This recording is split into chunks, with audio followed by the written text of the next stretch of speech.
Okay, so mania is fun. Yes, yes. Do you ever miss it? Have you calmed down? Have you become an adult?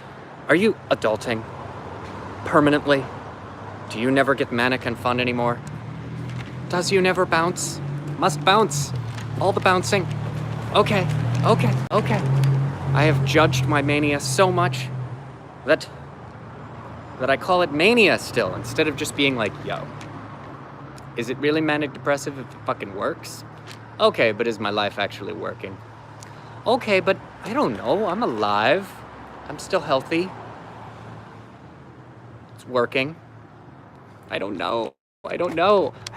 It's scary. It's really scary. But it's also really fun. So let's just enjoy it and go with things.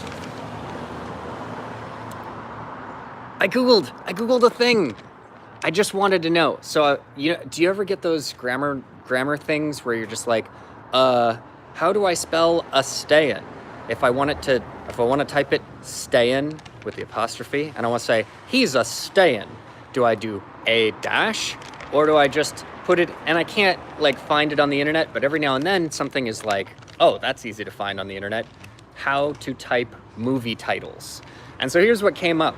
Use italics in a word processing document for types of titles in bold. You'd underline if writing by hand.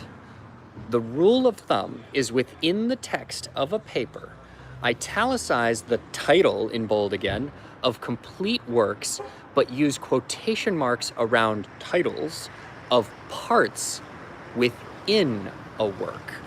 So that makes perfect sense, right? You've seen that, a song title often in quotes, but a movie title or a chapter of a book often in quotes, but a movie title or the name of a book, usually in italics. So that makes sense, but often it's difficult to do italics. What made me bounce was the recognition that I had long been using in my journals the habit of underlining that which I wished to be italicized. And that kind of connects with, they're saying that you use italics in a word processing document for types of titles you'd underline if writing by hand.